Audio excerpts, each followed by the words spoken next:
주님 감사합니다. 또 이 새벽에 하나님 우리를 하나님 말씀의 자리 앞으로 불러주셔서 감사합니다. 하나님 계속적으로 에스겔서를 말씀을 통하여 하나님 우리에게 말씀하시고 또한 하나님 우리의 길을 인도하시고 지도하시는 그 신실하신 하나님 앞에 하나님 우리가 순복하며 나아가는 오늘도 그 예배의 자리 되게 하여 주십시오. 주님 감사드렸고 예수 그리스도의 이름으로 기도드립니다. 아멘. 찬송가 406장 찬양 드리시겠습니다. 찬송가 406장입니다.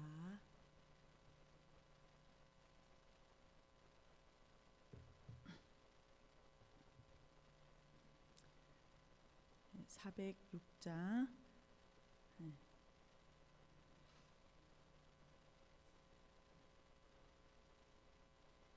406장 찬양 드리시겠습니다.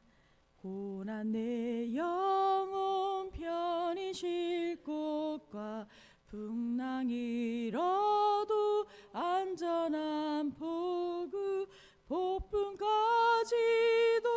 다스리시니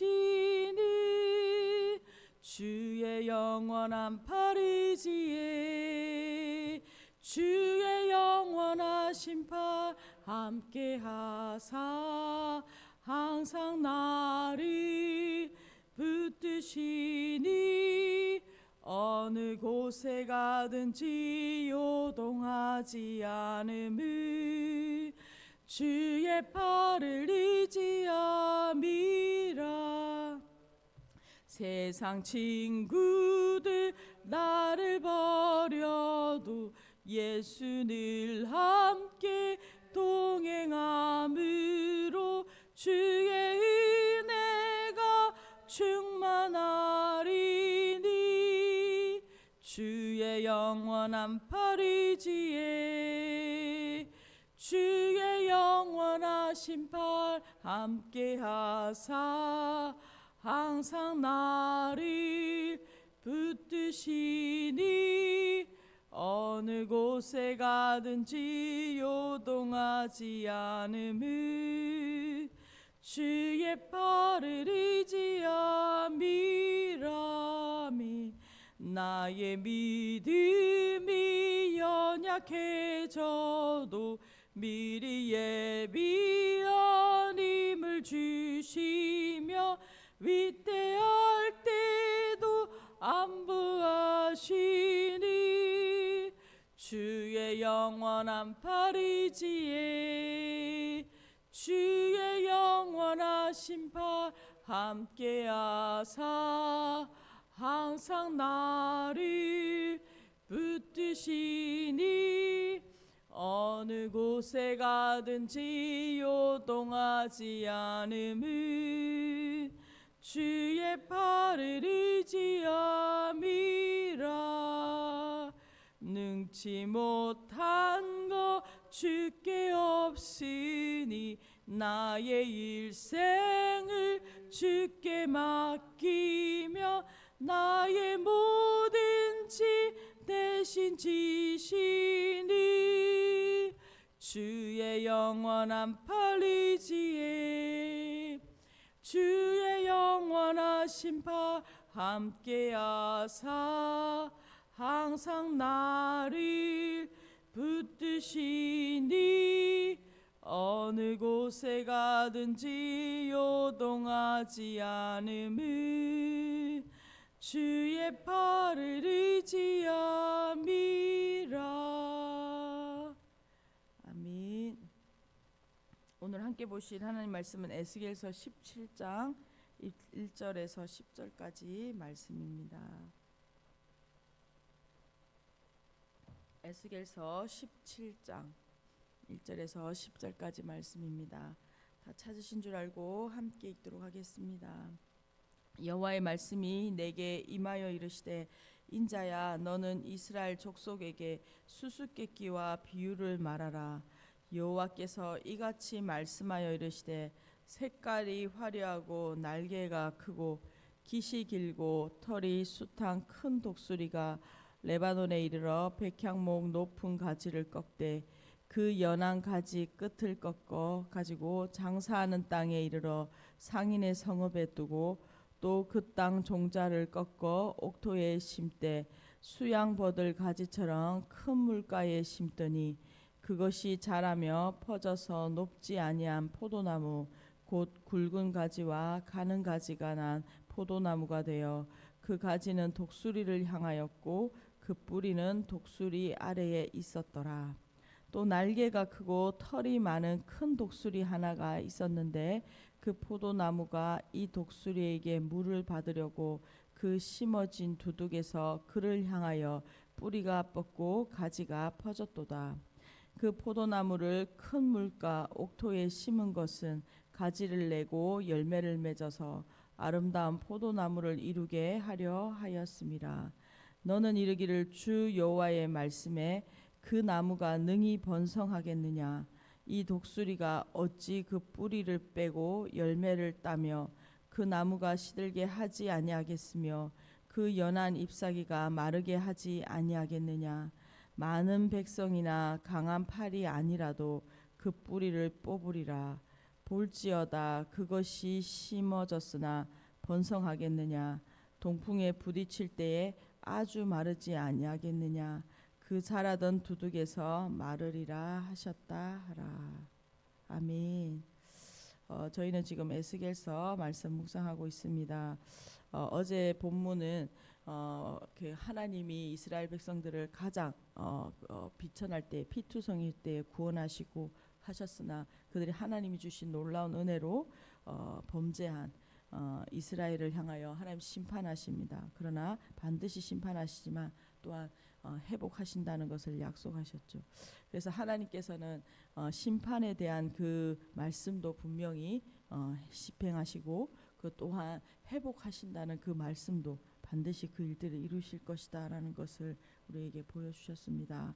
오늘은 17장의 또 다른 이스라엘 백성들을 향하여 수수께끼와 비유를 통하여 하나님이 이스라엘 백성들을 이 하나님의 말씀을 깨닫게 하시고자 하는 말씀이 나옵니다. 1절과 이제 먼저 읽어보겠습니다. 여호와의 말씀이 내게 임하여 이르시되 인자야 너는 이스라엘 족속에게 수수께끼와 비유를 말하라. 이 말씀을 하시는 17장에 배경이 되는 상황이 있습니다. 지금 이스라엘 백성들은 바벨론의 두 번의 침공에 의해서 두 번의 이제 포로로 잡혀갔죠. 첫 번째 바벨론 포로로 잡혀갔을 때는 다니엘이 갔고 지금 두 번째 포로로 잡혀서 갔을 때는 그 이스라엘의 유다 왕과 그 다음에 이때 에스겔도 잡혀가게 됩니다. 그래서 2차 포로로 잡혀가는 전쟁에서 져서 포로로 잡혀갈 때는 그 나라에 있는 그러니까 나라를 운영할 수 있는 많은 거의 인재들이 거의 다 이제 잡혀가게 되는 것이죠. 이런 상황 속에서 이스라엘 백성들은 아직 그래도 왕이 명목상 있기 때문에 다윗의 후손인 왕이 세워져 있으므로 이 계속 하나님의 심판의 말씀을 들려오지만 이것에 대해서 전혀 아직도 그것을 받아들이는 태도가 아니고 그 말씀에 대해서 그렇게 거부하고 믿지 않는 마음의 태도를 보이고 있습니다. 이런 상황 속에서 지금 이스라엘을 향하여 하나님이 깨닫게 하시기 위해서 이제는 그냥 계속 에스겔이 직접적으로 하나님의 말씀을 선포했는데 이것을 깨닫지 못하니까 하나님께서는 수수께끼와 비유라는 이 형식을 통해서라도 또 말씀하고 계시는 것이죠. 1절 말씀에 보면 여호와의 말씀이 내게 임하여 이르시되라는 전형적인 하나님의 말씀이 전해질 때 선지자를 통해질 때에 전달하는 그 문구를 사용하고 있습니다. 그러면서 하나님께서 이스라엘에게 수수께끼와 비유를 전달하라라고 명령하시고 이제 에스겔은 그 하나님의 말씀을 받아 전달하고 있는 것이죠. 이 수수께끼라는 것은 이렇게 질문을 했을 때 우리가 바로 답을 낼 수 있는 것이 아니죠. 답을 바로 알 수 없는 것이고 없는 질문이나 말을 수수께끼라고 말합니다. 또한 비유는 어떻습니까? 마샬이라는 뜻을 하는데 성경에서는 속담으로라도 번역되기도 했습니다. 이 비유나 속담은 어떤 상황을 지금 일어나고 있는 이 상황을 어떤 사물이나 이런 걸 통하여 무엇에 빗대어서 설명하는 것을 비유라고 말합니다. 이거 둘 다 공통점이 바로 해석이 필요한 것이죠. 그래서 오늘 본문에서는 하나님께서 수수께끼와 비유, 이 어떤 이야기를 해주시고 빗대어 그들의 상황을 빗댄 이야기를 하나 해주시고 그것에 대해서 내일 하나는 그들의 상황에 역사적인 그 해석을 해주시고 또 그 다음은 하나님의 관점에서 이 일이 어떤 일인지 어떻게 너희가 해야 되는지 그런 신학적인 해석을 해주십니다. 그래서 오늘 이야기와 내일의 해석이 따르는 것이죠. 오늘 이야기는 이렇게 정할 수 있습니다. 큰 독수리와 포도나무의 비유다라고 말할 수 있습니다. 먼저 이야기를 요약해서 이야기하면 3절에서 6절까지는 먼저 첫 번째 큰 독수리에 관해서 하나님이 이야기를 전하라고 말씀하십니다.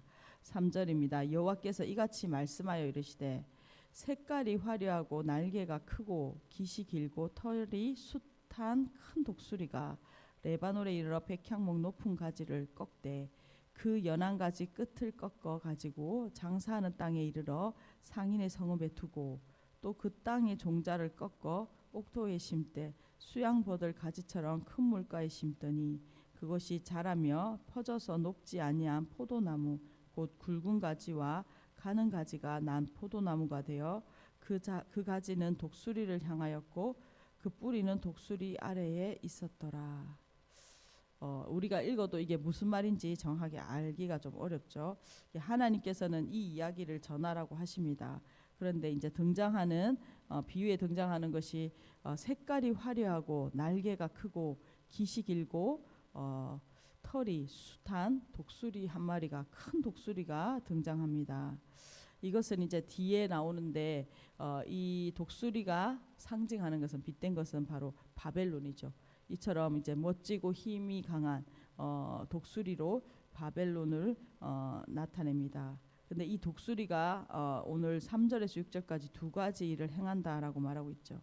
첫 번째는 레바논으로 와서 백향목의 높은 가지에서 연한 가지를 꺾어 그 왕을 유다에 있는 왕을 꺾어서 데려가서 장사하는 땅으로 가져가 상인의 성읍에 심습니다. 그러니까 그 데려가서 포로로 데려가서 이제 이동시켰다는 것이죠.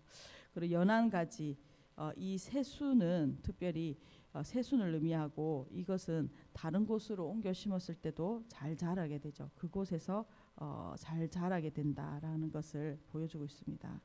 그리고 둘째로 어떤 일을 행하냐면 그 땅의 종자를 꺾어서 수양버들 가지 심는 것처럼 비옥하고 물이 많은 곳에 그 땅에 종자를 심습니다.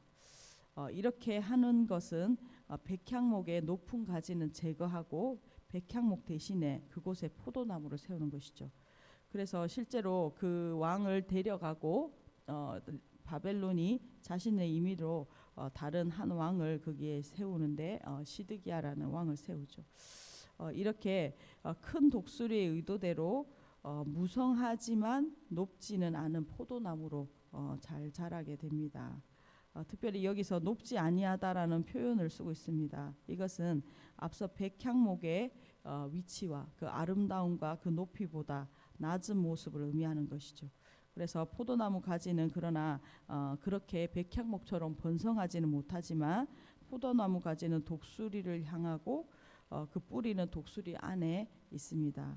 이 말은 포도나무가 즉 그 왕이 누구의 권위 아래 있어야 되냐면 지금 독수리 바벨론의 권위 아래서 살아가야 한다. 그렇게 지금 그 독수리의 의도가 그러하다라고 말하고 있는 것이죠.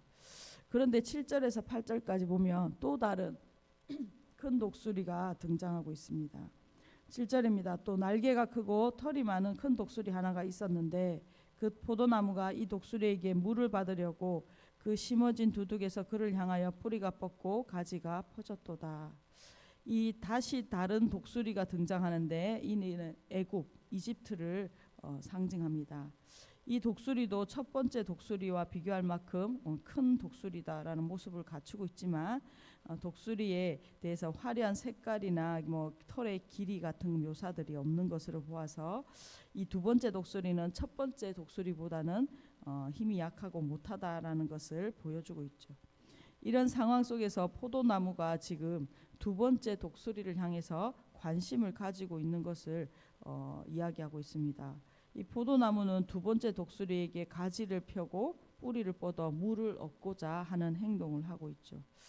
이 말은 지금 첫 번째 독수리가 그 가지를 포도나무를 심어서 그곳에 두게 한 목적과 달리 지금 그 건의 아래 있지 아니하고 두 번째 독수리에게 그 포도나무가 생명력을 얻으려고 하는 모습을 보여주고 있습니다. 8절입니다. 그 포도나무를 큰 물가 옥토에 심은 것은 가지를 내고 열매를 맺어 아름다운 포도나무를 이루게 하려 함이었습니다. 첫 번째 독수리가 그렇게 한 것은 그곳에서 그 독수리의 건의 아래 있을 때 포도나무로 아름답게 자라가는 그것을 의도한 것이죠. 그러나 그것을 지금 벗어나고 있는 것이죠. 그러자 9절과 10절입니다. 너는 이르기를 주 여호와의 말씀에 그 나무가 능히 번성하겠느냐? 이 독수리가 어찌 그 뿌리를 빼고 열매를 따며 나무가 시들게 하지 아니하겠으며 그 연한 잎사귀가 마르게 하지 아니하겠느냐? 많은 백성이나 강한 팔이 아니라도 그 뿌리를 뽑으리라. 볼지어다 그것이 심어졌으나 번성하겠느냐? 동풍에 부딪힐 때에 아주 마르지 아니하겠느냐? 그 자라던 두둑에서 마르리라 하셨다라. 하나님께서는 이제 이 이야기를 하시면서 에스겔에게 질문을 전하라고, 그 백성들에게 질문을 전하라고 말합니다. 하나님은 이스라엘이 이렇게 깨닫게 하시도록 지금 어떤 비유, 독수리의 이야기로 비유를 말씀하시고 이제 마지막에 수수께끼 같은 질문을 통해서 그들이 관심을 갖고 그들이 그 질문에 고민할 때 하나님이 그들을 설득하시고 동의하게 하신 후에 하나님의 말씀을 따르도록 하기 위함이죠. 지금 이스라엘 백성들은 하나님의 말씀을 계속 에스겔이 전하고 있지만 그 하나님의 심판의 말씀도 회복의 말씀도 듣기를 거부하고 있는 마음의 상태입니다. 그 나무가 능히 번성하겠느냐라고 묻죠. 하나님께서는 큰 독수리의 기대와 달리 지금 포도나무 가지와 뿌리가 그 바벨론을 향하여가 아니라 다른 독수리 애굽을 향하여 물을 뻗어 얻으려고 하는 그 구원을 받으려고 하는 행동들에 대해서 어떠한 결과를 가져오겠느냐라고 물어보고 있는 것입니다. 답은 뻔하죠. 우리가 잘 알 수 있습니다. 이 번성하겠느냐고 물었을 때 포도나무는 살 수 없습니다라는 답을 가지고 있습니다. 포도나무는 자신이 원하는 물을 두 번째 독수리에게서 얻을 수 없습니다. 이 말은 곧 죽음에 이르게 된다는 뜻입니다. 포도나무가 이제 죽음에 이르는 과정을 자세하게 하나님이 말씀해 주시오. 결국 포도나무는 첫 번째 큰 독수리를 배신함으로써 동풍에 의해서 두둑에서 마르게 된다라고 말합니다.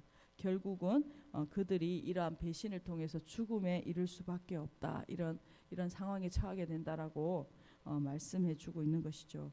자세한 해석은 또 내일부터 그것을 하나님께서 직접 이 비유에 대하여 해석해 주십니다.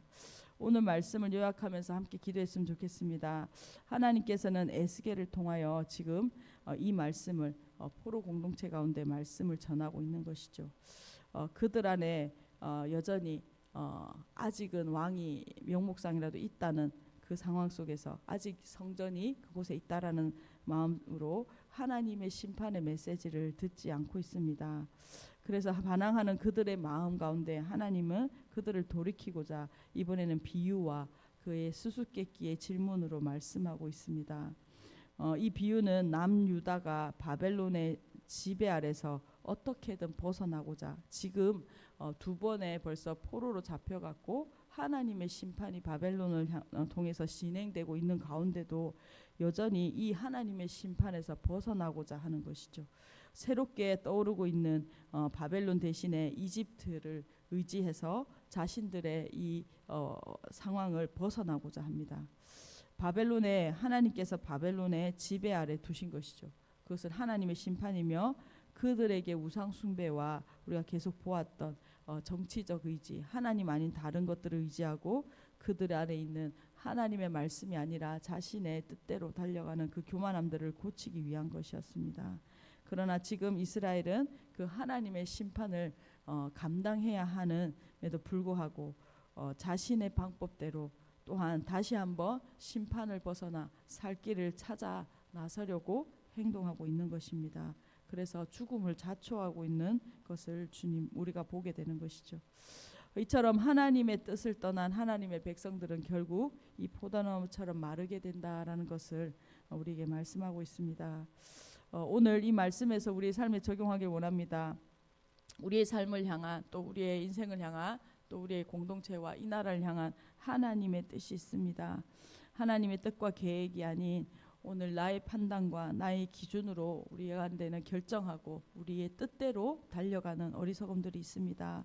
오늘 우리의 삶에 많은 결정들, 우리의 많은 판단들 앞에 하나님의 말씀과 하나님의 길이 무엇인지 하나님께 묻고 그 길을 걸어가는 하나님의 말씀에 즐거이 순종하는 그 성도의 길 걸어가기를 간절히 소망합니다. 무엇보다 하나님의 말씀이 우리에게 생명 되시고 우리의 길 되심을 우리가 믿고 신뢰하기를 간절히 소망합니다. 오늘 인생의 고난 앞에 또 시시때때로 우리가 선택해야 되는 많은 상황들 가운데 나의 판단과 기준이 아니라 하나님의 뜻, 하나님의 말씀이 인도하시는 방향이 무엇인지를 묻고 신실하게 하나님의 말씀에 순종하여 걸어가는 그것을 우리가 즐거이 하나님의 백성으로 말씀을 순종하는 백성으로 준비되어져 가기를 간절히 소망합니다. 오늘 주시는 말씀 붙들고 또 우리의 삶에 적용하며 기도하겠습니다. 주님 감사합니다. 오늘도 에스겔서 말씀을 통하여 하나님 비유하시고 수수께끼 말씀을 통하여 하시고자 하시는 것은 하나님 듣기를 거절하는 하나님의 백성들을 향하여 하나님 다시 한 번 더 그 말씀을 듣고 하나님 그들의 죄악을 깨닫고 회개하고 돌이키고 하나님의 심판 아래 하나님 징계 아래 하나님 머물기를 원하시는 하나님 살 길을 주시고자 하는 하나님의 말씀임을 우리가 보게 됩니다. 하나님 우리 가운데 하나님의 말씀에 늘 귀 기울이는 하나님 마음을 허락하여 주시고 하나님의 말씀의 길 신실하게 걸어가는 하나님의 백성들 되게 하여 주십시오. 하나님 에스겔서의 말씀들 통하여 하나님 이스라엘이 걸어갔던 길을 하나님 걷지 않는 하나님 반면교사 삼는 은혜가 있게 하여 주시고 무엇보다 하나님께서 우리에게 하나님 아버지여 신실하게 그 길을 인도하시고 지도하시는 우리의 목자 되시고 왕 되신 주님을 의지하고 그 주인 되심을 인정하고 오늘 우리의 삶 또 우리의 공동체의 삶 하나님 이 나라 이 민족의 하나님 주권을 주님 손에 올려드리며 하나님 기도하는 이 시간 되게 하여 주십시오. 하나님 우리의 삶과 걸음이 또 하나님 우리의 공동체의 주인 되심이 오직 하나님께 있음을 고백합니다. 하나님 오늘도 우리를 다스려 주시고 우리가 하나님의 의도와 인도하심을 따라 하나님 신실하게 한 걸음 한 걸음 걸어가는 하나님의 백성들 될 수 있도록 주여 은혜 베풀어 주십시오. 주님 감사합니다. 오늘도 계속적으로 하나님의 백성들을 향하여 하나님 말씀하시는 그 하나님의 사랑과 열심과 또한 하나님 듣기를 원하시는 그 안타까운 마음을 우리가 보게 됩니다. 하나님 여전히 오늘 우리 한 사람 한 사람을 향하여 하나님의 백성들을 향하여 오늘도 말씀하시고 그 말씀 듣고 하나님 주인 되심을 인정하며 신실하게 따라오기를 원하시는 그 하나님의 말씀 앞에 섭니다. 하나님 오늘 우리가 이 이스라엘의 모습에 반면교사 삼게 하여 주시고 하나님 오늘 우리의 인생의 주인 되시고 또 우리의 왕 되어 주심을 하나님 믿고 고백합니다. 하나님 그 말씀에 따라 말씀의 지도를 따라 신실하게 걸어가는 하나님의 백성들 되게 하여 주시고 무엇보다 오늘 우리의 상황과 문제 하나님 우리의 삶에 닥쳐 있는 문제들과 고난 앞에 정말 하나님의 뜻이 무엇인지를 묻고 그 하나님의 뜻을 발견하는 은혜 그래서 그 하나님의 뜻이 우리의 삶에 이루어지는 것을 보는 하나님 신실한 하나님의 백성들 될 수 있도록 주여 은혜 베풀어 주십시오. 감사드렸고 예수 그리스도의 이름으로 기도드렸습니다. 아멘. 함께 기도하시겠습니다.